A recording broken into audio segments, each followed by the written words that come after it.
There we go. Hello, everybody. It's Laura Victoria Ward in Inner Outer Space Harmony, and I'm on a Zoom class. So if you ever want to come to the Zoom class, if you watch these things on YouTube, feel free to come to the Zoom class, and also like and subscribe. I never say that because I'm usually not into sales, but it seems like it actually makes a difference in this world. So today we're going to actually do a review of really basic space. And then in the second half, we're going to go into some really deep work with the cube and our cerebrospinal fluid and our brain, and how it's in our nervous system, sort of. And that is something that I learned from Jackie Hand last weekend. And she is one of my teachers who taught connective tissue therapy, which I learned in the 90s. And she's a craniosacral person and a Laban person. So, hey, Quentin. So I'm going to start right away and get us moving, but maybe moving just from our minds first. So in the idea in our mind, and actually when I say our mind, so I want to kind of bring us into ourselves as well as bringing us maybe in before we go big out. So we're going to just play with this vertical idea of up and down. You can close your eyes, you can leave your eyes open, whatever works for you, but finding your up and downness. So in many systems, there's this idea of connecting heaven and earth. In sort of martial arts and Tai Chi, we have that. And also imagining that you're finding midline.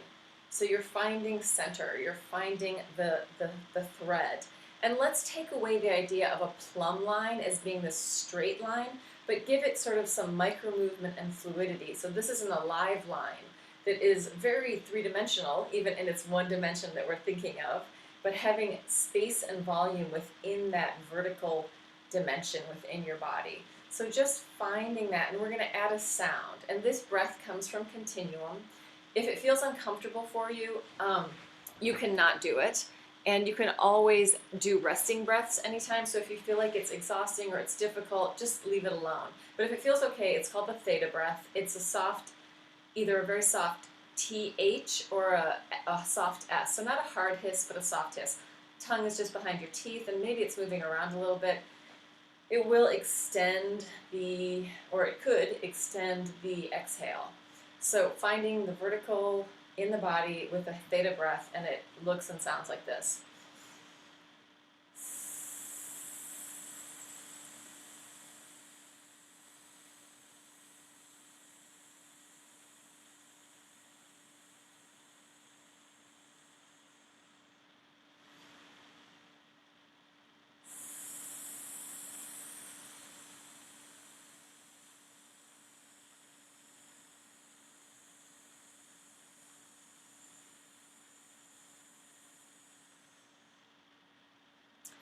And I'm going to throw some more words into that idea. And the words are growing and shrinking, lengthening and shortening.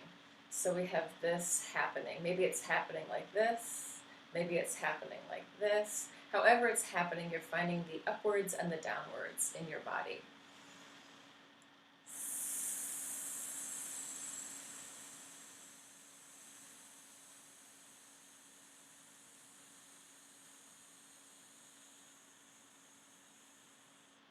And you don't need to make that exhale last forever. Let it go for as long as it feels comfortable, and whenever the impulse is to breathe in again or take a resting breath, feel free to do that. We'll just do it like a couple more times.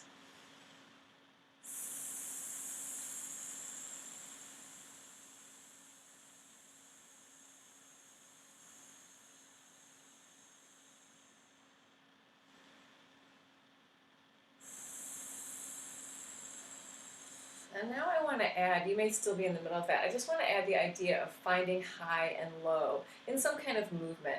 Finding the ground, finding the sky. You could be standing, you could be seated, you could do this with both hands, you could do it with one hand.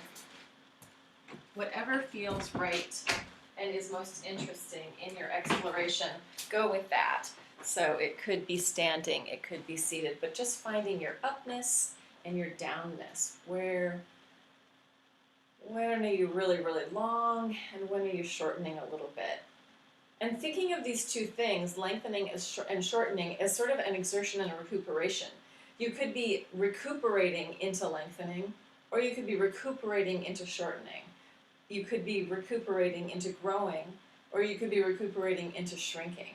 So either one could be the exertion, either one could be the recuperation. So finding that up and down.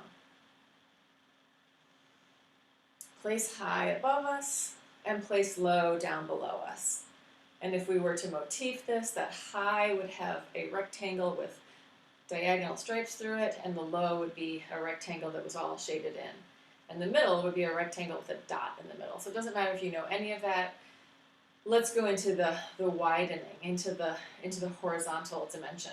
So let's just find it with our bodies first, finding the side, and letting us cross through the horizontal. So we can be very open, or we can cross. So we're kind of doing a balance between this inner and outerness of our bodies. And we're going to add a sound to this, and the sound is E. So you can take out the movement if that feels okay. You can sit back down. However you want to be with this. You could do this with your eyes open or closed. But the sound is E, and we're just finding that horizontal with our E. So E.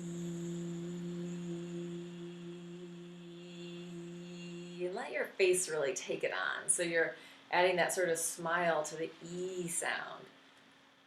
E. It feels funny to smile. E.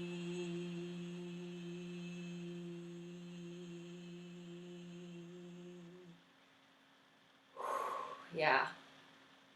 We could have done an ah for the vertical, so let's go back to vertical for a second and add the ah sound. So like a high, not a high pitch, but a high mouth. So you're feeling into the top of your mouth, you're feeling down with a big ah,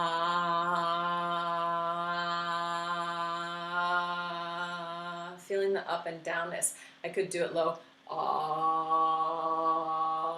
I can feel more down with that, or I can feel ah, higher up in my face, or ah, higher up in my head. So all of those things are going to sort of vibrate in different areas. Yeah, just finding that. And then let's go with the forward and backward.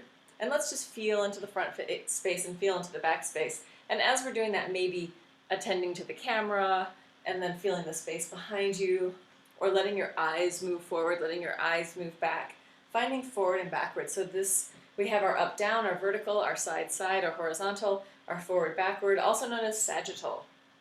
You can think of Sagittarius, the archer. Got to shoot straight, right? So finding forward and backward in the sagittal.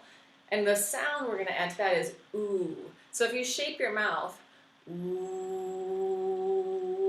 and really direct out with that sound. Ooh.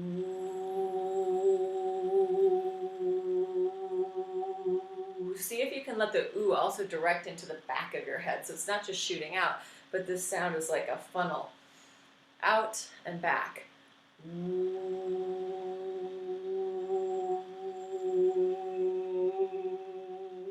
And if I move the inside of my face and the inside of my mouth, I can feel the back space more. So I can try and, maybe you'll be able to hear this, maybe not.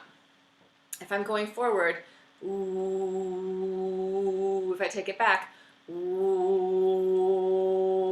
suddenly it's got a little bit more depth. I don't know if you can hear that, I can feel it. So let's take these, let's put this now into the scale of movement. So we're gonna grow bigger. And I know a couple of you both have to leave halfway through, so try and get through this whole expansion of space before you guys have to go. So I'm going to start with just up and down, the vertical, up and down on my right side. Well, it's actually my left side, but it hopefully looks like my right side to you. You can mirror this up and down, vertical. I'm going to go right away into the horizontal, crossing, stepping across, and then stepping open. So my arms and my legs are doing the same thing, side across and side open. And I'm trying to keep the hip bones facing front, front for me right now is the camera. So I'm trying to keep them square to the front. So I'm not turning my body, I'm just crossing and opening. Same thing, oh, we didn't do the other side. Let's go back and forth with that same arm. So going backwards and forwards. Right back behind you, and then straight in front of you. Directly backwards and directly forwards. So that's the sagittal. Then the whole thing on the other side of the body. just feeling how we've enlivened and awakened one side, maybe more. The other side is usually working as a counterbalance. Vertical, high and low. Place high, place low. And then we're going to go with the horizontal, side across, crossing over, arms and legs, and opening wide. Side across, side open. One more time, side across, and side open. And then backwards and forwards, taking it right behind you, and then straight in front of you. And right backwards and forwards, sagittal. Backwards and forwards. And then we're going to put this thing all together. But first, I'm just going to go through this since Hanan is new to this, and Peen is relatively new. If we put this up, down, side, side, forward, backward into a crystalline form, it would go, and this is a tiny little crystalline form, this tiny little octahedron. It would, here's my vertical, up and down, my horizontal, side, side, my sagittal, forward, backward. So if we stuck that inner scaffolding in, the scale of movement that we're doing would be inside of this form. Now, if I thought of it slightly differently, and I thought of it like, well, I'm going straight up to a whole surface, it would be a cube. So that's kind of how, like, my up, down, my side, side, my forward, backward. So if I wasn't thinking of hitting the corners, if I was thinking of hitting the surfaces, I'd be inside of a cube. A cube has 8 points and 6 faces. An octahedron has 6 points and 8 faces. So it's just interesting how these things nestle within each other. And really, depending on how you conceive of it, you could say, but I am moving in the cube. But that doesn't mean you're moving to these edges. So for the sake of most of the scales, we're always moving to corners, just to confuse you and maybe not confuse you at the exact same time. No. So let's put this whole scale together. And it's going to go up, down, side across, side open, backward, forward. That will start on the right side. We'll just alternate right and left. And if you go to somewhere different, just note, where are you going? So we have vertical, up and down, place high, place low. Horizontal, side across, side open. Sagittal, backwards, and forwards. Let's repeat that side one more time. Vertical, place high, place low. Horizontal, side across, side open. Sagittal, backwards, and forwards. Let's go to the other side. Vertical, place high, place low. Horizontal, side across, side open. Sagittal, trying to keep both hips still facing front, backwards and forwards. One more time on that side. Vertical, high, low. Horizontal, cross, open. Sagittal, backwards and forwards. So these are the pure dimensions, and obviously we're three-dimensional beings. So when I say it's a pure dimension, I mean it only in terms of Laban movement analysis language. So it doesn't mean that we're never a pure dimension. We're always three-dimensional. But just for the sake of the language that we're using to describe things, we could talk about this as being one-dimensional movement, forward, backward. So that's one dimension. It's going forward and backward. It has 2 directions, or side, side. It has this side, it has that side. It's just one dimension. It's the horizontal dimension with 2 directions. Or the sagittal, I have front and back in the sagittal dimension. So 2 directions, 1 dimension. If I want to make this 2-dimensional, I want to go from, I've lost one of my tools in here. But for the sake of, let's pretend that this is a line, right? It's actually a ruler, and it is actually 2-dimensional, really. But there's our vertical, there's our horizontal, forward, backward, sagittal. If I go 2-dimensional, I make it into a plane. So I have so in my vertical plane, I have my up, down as the primary dimension, and I have a little bit of side, side. So I've got mostly vertical. Here's my vertical dimension. I add a little bit of side, side, and I have a vertical plane. So the vertical plane, the dominant spatial pull is vertical, secondary spatial pull is horizontal. In the horizontal plane, I have my 2 sides, that's my dimension, and I add some forward, backward, and I have the horizontal plane. So I add some sagittal. So the primary pull in the horizontal plane is horizontal, secondary pull is sagittal. Got a little bit of front and back in there. That's my twist. This is my table plane. This is the door plane. So the forward backward is the wheel plane, like we would roll forward and backward. So in the wheel plane, our primary spatial pull is sagittal. Our secondary spatial pull is vertical. We have some up and down in our wheel plane. There are ways of hitting these 4 points in each plane, and we're just going to go through this quickly because I want to come to the cube to play with some of that internal space with the cube. So let's just go to the points in these, and we're going to use both sides of our body. So just to find the points, I could do it all with one side, but for now we'll just use both sides. So I'm going to right high,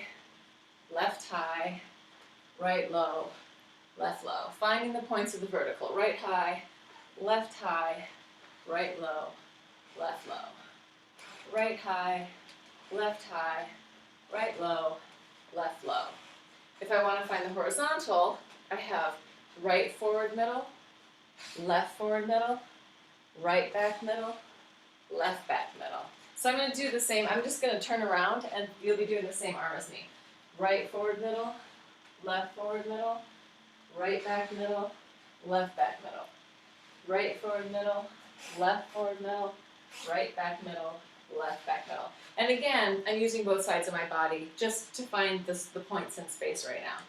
In the sagittal, we can't do it quite the same way, but we'll do one half of our body. So we're going to go forward low, to forward high, to backward high, and backward low. And again, we're trying to keep our hips pointing front.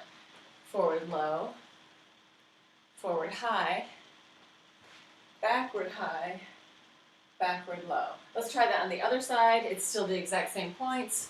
Forward low, forward high, backward low. And I'm going to show you this so that you can see sort of, we want to think of these planes kind of like a rectangle. Forward low, forward high, backward low. You can see I'm kind of in the corners of my frame. Forward low, forward high, backward low. That's how that sort of fits. So if we took that and stuck it into a shape, it would be this. It would be, we'd put it in an icosahedron. So I'm just going to show you with a piece of paper. And this piece of paper is a little too big to fit in here, but it'll give you the basic idea. So here's my vertical plane. Hold on, let me fold it and make it fit better. Otherwise it looks like it looks kind of stupid. That's okay. This is just a model of something anyway. It's not the real thing. So here we go. In the icosahedron, that's almost it, there's the vertical plane. Right high, right low, left low. If I can make this into the horizontal plane just by turning the whole thing. Again, it's my horrible little piece of paper that doesn't quite fit, but here it is in the horizontal plane. Right forward middle, left forward middle, right back middle, left back middle. And then if I put it into the sagittal, boom, forward high, forward low, backward high, backward low. So that's how those planes fit. And so this shape has 20 faces and 12 points. And the 12 points are the points of the vertical plane, the horizontal plane, and the sagittal plane. And there's a scale that goes inside of that, which is super fun and awesome. But one thing that we've been focusing on a lot lately is the scale that goes in the cube. So in the cube, the movement of the cube, we're going from one high diagonal to the exact opposite diagonal. Next high diagonal, back opposite diagonal. And the way that this moves, we've done it a few times. There's different ways of doing it. You could do it where you're coming always from the center, or you can travel along the periphery. So in Laban, we talk about things having like central movement where it comes from the center and goes out, or peripheral movement where it's on an edge, or there's also what we call transverse movement, which is movement that is neither in the center nor on the edge. It's moving around through the middle. between those spaces.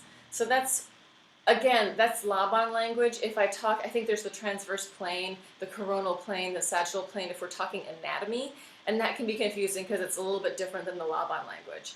And the transverse movement isn't the same as the transverse plane in anatomy.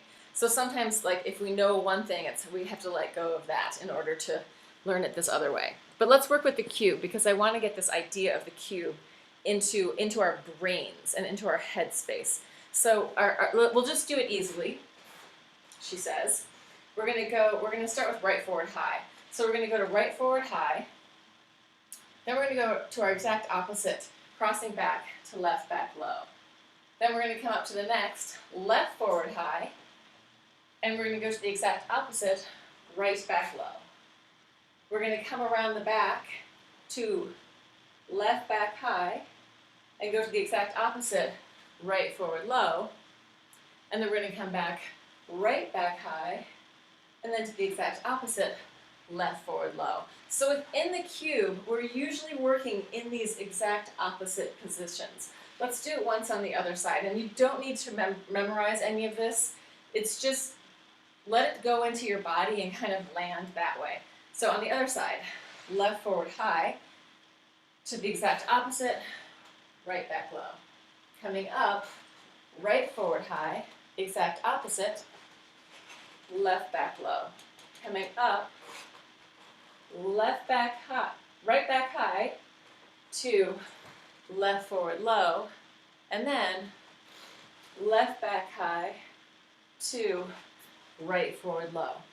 But let's just play on a diagonal for a minute, which we've actually, in some of the classes that we've done before, we've played on these diagonals.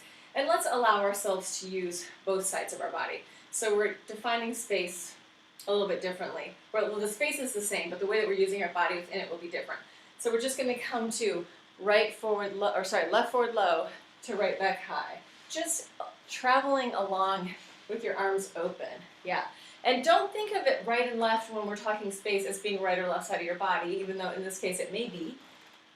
But think of it that I'm moving to the right. So if I'm saying it's to the right, I need to have some side in it. Not just this side of my body, but it's got to be in that. So let's go right forward low to left back high with one arm and then the other. So we're changing the sides of our bodies. Finding that idea of those diagonals. And then change it to the other diagonal. Left forward low to right back high. Letting it move through your body like one long line. Yeah. So you're going to want to open up a little bit more out to the side, most of you, so that I can see that the side is the space, which it's hard to see in this little room that I'm in, or in this little box. But I'm really trying to get 3 equal spatial pulls in. 3 equal spatial pulls in each corner of the cube. So let's sit down for a second, or stand, either way is fine. But let's just visualize and feel into those corners. So I'm going to go to both the front high corners of my cube. Right forward high, left forward high. And I'm going to try and bring my body with me into that. So right forward high, left forward high, I'm going forward, I'm going to the side, and I'm going up.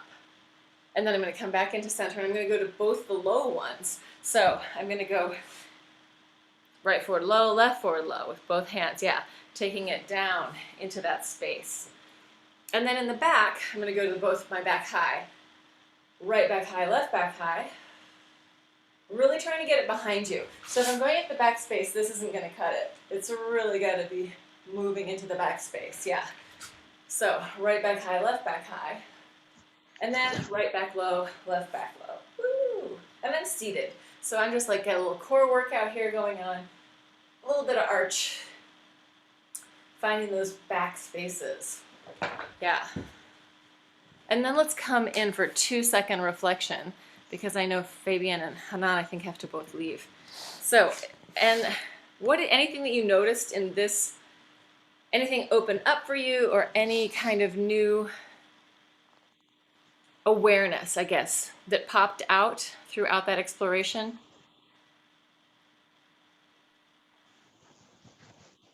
I noticed that I have some difficulties to reach the right back, the back once. So that shows some yes, something I didn't realize when we play by one, but when I try to reach the two, it becomes difficult. So it's new information for me. I mean, the backspace is strange, and I have to say, so I've been doing this pole dancing, right, for the past year, and one thing I noticed is that doing my back bend, like on the floor, doing a bridge, I'm like, oh my God, the front of my chest and my pecs is so much tighter than it's ever been. So I'm like, now I have to really make sure I keep that open. It's that same being able to find that space. What, Peen, you had opened up for a second. Yeah, in the first I was doing the movements more really. I was focused in my head, and the later part when you said really reach out, then thought like then I was more with my body, or I was not trying to concentrate so much on exactly how to do, but yeah, more feeling my body. Yeah, and Hanan says, so tempting to not keep the hips straight forward. Yeah, and it's true. That's one of the real challenges. And if I don't keep my hips straight, then I'm just moving my whole body, and this stays as a unit. But if I keep my hips straight, then I get all this spiraling action, and I want to. Oops, me and my ottoman that I'm sitting on. I just want to throw this out there. I know you guys both have to leave, but if we think of moving from our organs a little bit, so that the inner space starts to participate. Often, if we come from most sort of exercise or fitness or sports or dance, think really bone and muscle. But if we think of moving from our organs into that back space, like into the upper lobes of the lungs, or into the the intestines and the abdominals, to get into not the intestines, not the abdominals, the intestines, the reproductive organs, to get into those lower spaces. So I've just been in this workshop, and who was the woman?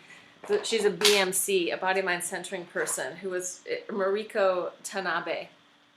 She did a thing on moving from the organs and what is the energy and the expression of each organ and how they slide and move around. So I'm kind of inspired by finding that sense of volume in the organs, and that's about what we're going to go into with our heads. So Yeah. Oh, go ahead, wanted, Quentin. yeah, I wanted to share that I didn't stop the theta breath. And I felt that it really helped me with the inner space part as I was doing kind of these straight movements, with the angles. I had some soreness in my shoulder. And when I started directing the theta breath as I was trying to follow along, I felt the soreness I felt it melted into what my eyes were trying to sort of intend with the movements. Like they were all sort of mixing together.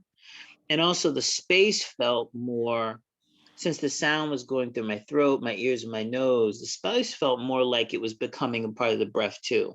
They were all sort of coming together, but especially the inner and outer. I mean, you said it differently because I just decided, why not just keep the theta breath and do the movements with that? It was fun. That's really cool. I love that. I love that reflection. Yeah, and I think that's also like that's what this stuff is, right? Find the thing that's delicious and interesting, and there's infinite exploration that can go off of that idea. And the whole idea is just to bring in awareness. So if you found the delicious entrance into the learning, perfect, go with it. And I feel like this space, we're in these little teeny boxes in our own home space. So as much as we can make that experience sustainable, so that we don't have to be like this staring at the screen, or I don't need to feel like you're paying total attention to me. I know that when you're in your body and your experience, you're in it with me. That's like super cool. So I want to do this. Go ahead, Peen. You have something else to say? Yeah, I'm also a breather, so to do breathing exercise, and I also have the experience because everything is constricted here. It's solid, and I want to, but I feel like I can feel the spleen, the end of the spleen going to the heart, and the liver to the lung point. So I try also to breathe in those connection points, and yeah, I never have felt it, but now it's really good to feel like the points, like spleen 21, like what is this, that's great. Amazing. That's so cool. Yeah, it's so interesting. And we're going to have like, I think when we go into these explorations, especially when you're working with people that are within these fields, you'll find that there's a lot of overlap of like, oh yeah, are you noticing this when you're in that place? Does it feel, let's say, does it feel light and fluffy? Or does it feel like it brings you into center? Or does it feel like whatever the thing is, there can be these overlaps that the people have. Sometimes people's experience is unique, but often there's a lot of overlapping with that kind of lasagna of experience. So I want to do this exercise that I did over the weekend with Jackie Hand, and it's this craniosacral exercise. So it's very subtle. And hold on for 1 second because I hear a message coming in, and I know we have a really small group here on Facebook. And okay, it's nothing. It doesn't matter. I can come right back. I try to leave it open so that if somebody's trying to get in, they can message me, but it isn't. It's just, I turned it off. So what we're going to do is just think of first, before we get into what we're going to do, is just find these diagonals. So if my head was a cube, I'd have like here, right forward high to left back low. Just finding that, just for a second, feeling what that is, that diagonal. We're going to come back to this. I mean, we're gonna move through this in a few different ways, and I'm kind of interpreting her work in a way that I feel like it's going to fit with today. So just finding that diagonal, letting it go, finding this other diagonal. So we're kind of putting our head into the cube. So right back low to left forward high. And then I could change it. So I have right forward low to left back high. Well, for me, it's the exact opposite, but I'm saying it for you guys. Find that. And then find the opposite. It's funny to think about this, to say it and to think about it and to do it. It's like, oh, what's going on here? Yeah, finding that. And then let's let that go. Just shake it out for a second. And we're going to come to the beginning of this exercise, and I'm going to talk you through it. And it may be that you need to spend longer in any of these positions, so by all means, feel free to take as long as you need.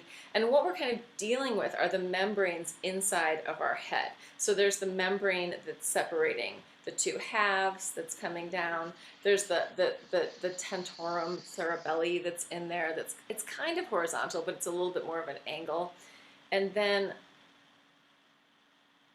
there's like the segments of the cranium as well, right? So, and if we were to put the cranium, we could go place high and place low. We could find that sort of, and then we could find our ears side side, and then we could find forward backward if we wanted to relate to the octahedron. So just let that go for a second, shake it out. And then let's rub our hands together. So this is just the energy, you're rubbing your hands together to get the heat, to feel the energy of each hand. And then let that come apart, maybe even light finger touch for a second, or however you feel it. Just feeling energy, if you feel it, between your hands, Tai Chi. You can let it grow and shrink, or you can just stick with feeling it. You may want to close your eyes and just come into sensation, or you may want to keep them open, and I don't know, depending on how your senses work together. So feeling that energy, and then seeing if you can sort of send the energy back and forth from one side to the other. Can one side like push to the other and that? So sometimes it's easy to feel it this way, but can we also have it happen that way? With or without movement, just sensing with your intention and your awareness, this movement between the two hands.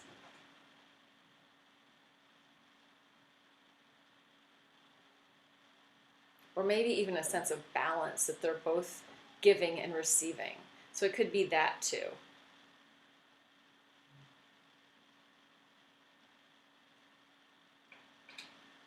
How's that going? Yeah? Got that sort of? All right, so with that idea, we're going to take that energy and kind of enliven your fingertips with it. So kind of think of fingertips enlivening through your energy ball. And then you're going to take your fingers and just stick them just under your occipital ridge, and it's your foramen magnum. It's the big tube where your nervous system is coming down from your brain. And you're not gonna pull, you're not gonna push, you're just gonna touch lightly and imagine with spatial intent widening that space. So you're imagining without pulling, because sometimes if you pull or push, the tissue is gonna do the exact opposite, right? It's like, oh, I don't want you to do that. Or it's like, okay, so maybe that's okay, but just let your mind do it. In your mind, you're opening up that space. So what you're doing is you're clearing the pathway down the nervous system, that if the cerebral spinal fluid starts to move, it's not going to get all stuck up here, but it's going to have access to go down into your spinal cord, bathe the nervous system, do all of its filtering business and supporting. Good. And then you can let that go for a second. If you feel like that's sort of widened, if you feel like you've sufficiently opened that space, yeah, so we want to make sure that it's, because we're kind of going to be moving some of this stuff, or ideally, maybe we'll feel it, maybe we won't, so that we have the spaciousness for that to clear as it goes through. So the next thing we're going to do is take one on the right forward high and the next to that left back low. And you're just going to, you can close your eyes and just imagine the energy through your hands. Feel what you're feeling, imagining into those diagonals of the cube, that opposite position. And I also want to throw this idea in there. I want to throw this idea of the spiral in there, that energy between your hands isn't just going in a straight line, but there's this spiraling three-dimensional access. Just feeling what you're feeling. It can be a very light touch, or it can be a little bit more. I feel like the tissue is going to respond often to the light touch in a more welcoming manner.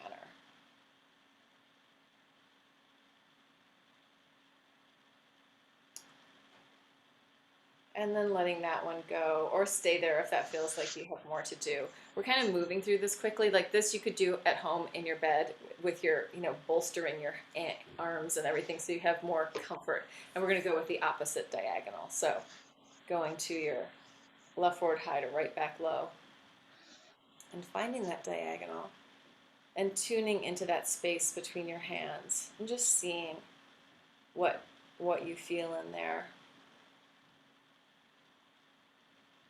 The two diagonals may feel very different.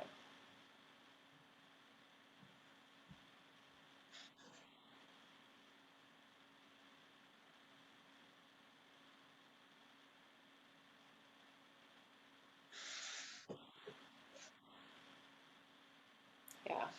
And then at the end of that, you can let that go and shake that out. We're just going to add one more thing, and you're just going to grab into your ears, and it's moving along that tentorum cerebelli, I think. It's that bottom one. It's kind of going down, and you're just going to pull down a little, down and out to like right low and left low, creating that spaciousness with those membranes. It doesn't have to be a huge pull, but you could play with that. See if you can sense it inside. Good. And let that go. Yeah. Relax your tongue and jaw and neck. And I'm just going to add one more thing to this. And that is, is you're going to sacrum. So base of your, here's the shape of my sacrum, just above my tailbone. I'm just going to take my hands in there, and I'm just going to dig a little bit so that space where the base of my sacrum in all that connective tissue down there is just getting a chance to free up in the same way. And I'm doing this in a much more energetic manner than I did at my head, of just getting into that tissue in my lower back. So in the connective tissue work, we're usually starting right down around the sacrum and awakening up where the nerves are coming out through the fascia. So just to bring that in, just to tie in the end, that head-tail idea, so that if there is fluid moving, there's a direction to go into. It's not just, I'm here. So yeah, anything that you noticed, any reflection on that for you guys? Well, for me, it's also very special already to feel the energy between the fingers, and I'm always so grateful for it. But yeah, one side was easier for me. This side was easier than this side. And yeah, I could have some more space with this going. I felt some more space. Yeah. So yeah, it's very special to work with energy, I must say. So thank you for You're bringing welcome. that. Yeah, and it's funny because I feel like, on the one hand, like, okay, so the craniosacral work comes from Jonathan Upledger, and then through my teacher Jackie Hand, who I haven't studied with until now for like 25 years. I mean, I studied with her 25 years ago, and now again, just a little bit. But I feel like these tools are so important, especially as we're isolated, like you're not getting enough touch, all those different things. And I often have headaches, and I've always felt that it was because the cerebral spinal fluid was not emptying out, wasn't clearing. And so just that idea of coming into the back space and opening up that pathway just with my mind, just with, oh, can I take more space in there, was such a tool and helpful. And I haven't had any headaches since that. So I feel like that is like, there's, of course, this is not a diagnostic. I am not a doctor. This is just movement education. But Quentin, how about you?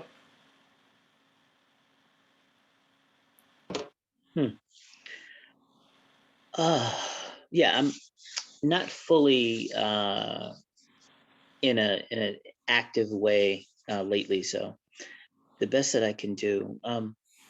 I think when you were doing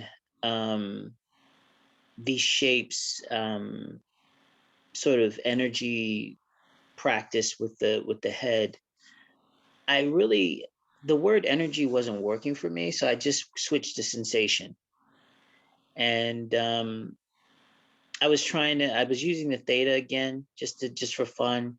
And I was feeling in the intention inside the space of my hands, moving through the outer space of my palm, and then just stopping there, not trying to project, and then doing the same thing and trying to feel the space sort of between the sensations and letting it, not trying to push it. And then I felt, it didn't feel magnetized, but it felt more like it was working together.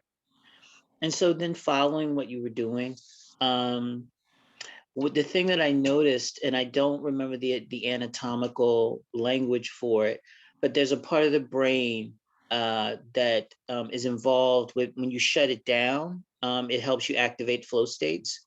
But they also call it the part of the brain that is responsible for rumination.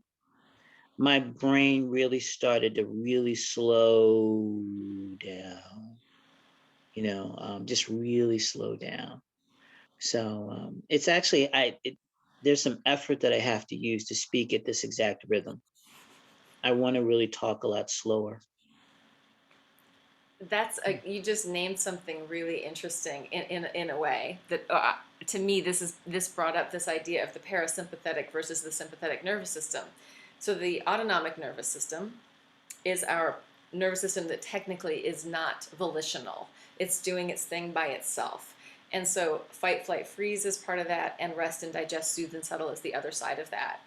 And so when we go into that really slow space, and it's hard to do that when you're in this kind of visual, in a Zoom room. Like, it's much easier to do this if we were in the room together. We'd be able to sense and feel each other, and also to teach from that space. For me, to slow down is very challenging in the Zoom way. In this, I can see my video face, I can see you, Peen, I can see your name, Quentin, and hear you. But when we come into that slow space, that's where we process everything, right? That's where we process our food, we process our thoughts, we process trauma, we process if we get the chance. And if we're not getting the chance, if we're constantly in the life, it's like, too much phone time, too much, oh my God, this is happening, that's happening. We don't get that slowing down. We aren't able to sleep enough, to heal enough, to lose weight, whatever it is people are trying to do, because the body doesn't have that processing. Anyway, that's my little tiny interpretation of that. But I want to take this a little bit further with movement, and I just want to play with this idea of spiraling. Like, if we had that cube, but we were shape-shifting it into a circle, like, how would we move? And inviting the idea of that movement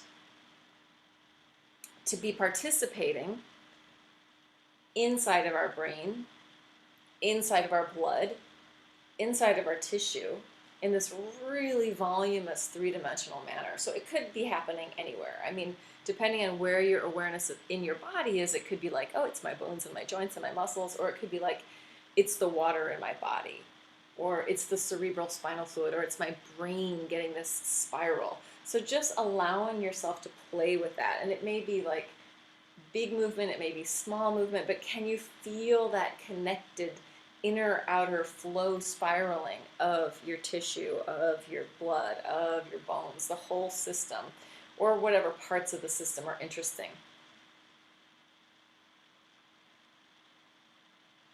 Giving us just a minute to play with that.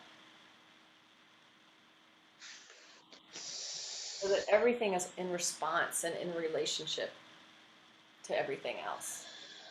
Nothing is separate.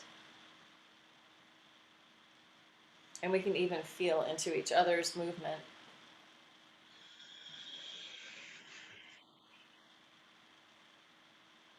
Learning just by being in the process of being in the space of other people.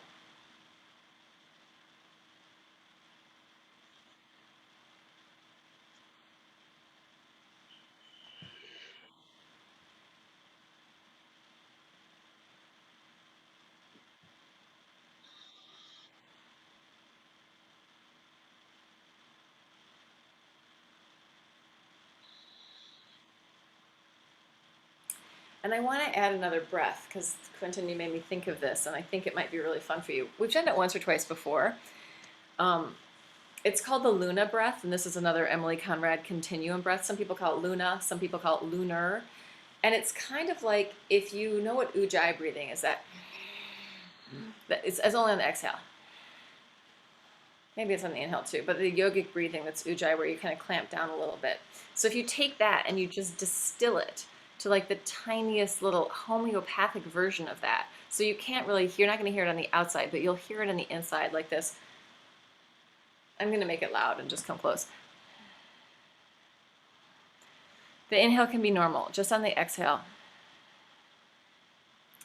But ideally, it's happening only inside. So it's, and you can start to listen inside your own head. Maybe close your eyes.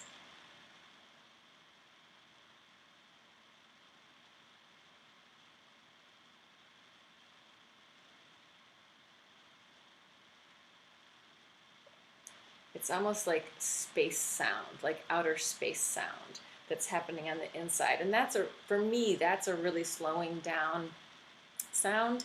And it also is, for me, super easy to focus on. Like once I go in there, I'm like, okay, I'm going in.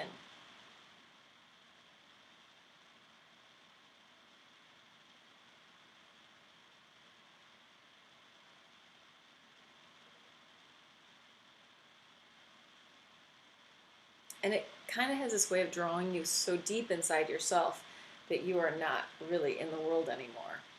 The idea is that. And I know that in the continuum work, they talk about that going into that breath kind of makes you invisible. Like, I think that there's a story that I heard of them, of a continuum workshop happening, and they spent a lot of time doing the Luna breath, and they went to a restaurant. It was a big group of people, and like they couldn't get served. Like they just weren't seen by other people. So I feel like sometimes there's like that masking that we can do of taking ourselves really deep inside. So it's like, oh, you're not going to see me, says the pink-haired woman with blue makeup on her eyes. But like, there's these ways of, you know, taking ourselves away from the outer world. Yeah. So. But the sound is almost like a seashell, you know, when you put a seashell on your ear, and that makes it. But I also know that for the parasympathicus to slow down is also the humming. So maybe humming inside also will do the. Yes, totally. Yeah. And in fact, I'm going to add one more breath to this, because it's a really fun one. And sometimes this creates overtones, and I don't know if this is a continuum breath. I know that there are continuum breaths that I've done that have made me find this. So I think there's a few continuum breaths, but this one, like, I'm not going to name them because I'm not entirely sure. But what it is you're kind of taking your tongue. I'm going to open my mouth and show you what I'm doing with my tongue. But once I close my mouth, it's going to be much subtler. But I'm kind of going like, fattening and thinning my tongue inside. It's kind of on the top of my mouth, and I'm like,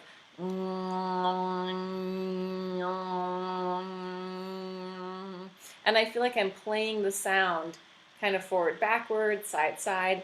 And again, it's giving me the opportunity to vibrate sound inside. And to me, inside my head, I can hear overtones. And outside, it's not. But when I play with this again, and this was fun to play with, doing those diagonals, actually. So I spent a lot of time actually working with this, where it's not just a few minutes, but however long it takes. And then making that sound. So let's just play with that sound for a second. And it's kind of like a NG sound, and then your tongue gets to play.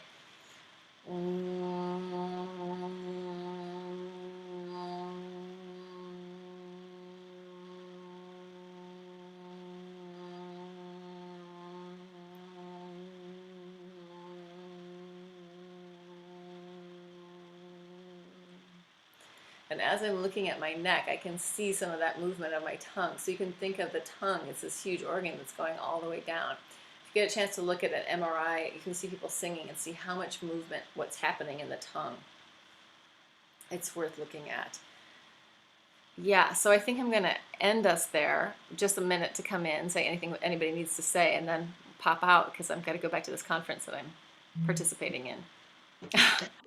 I'm very moved by the subtle seashell tone. So and also by making noises and feeling my hands. So it's very, yeah, thank you.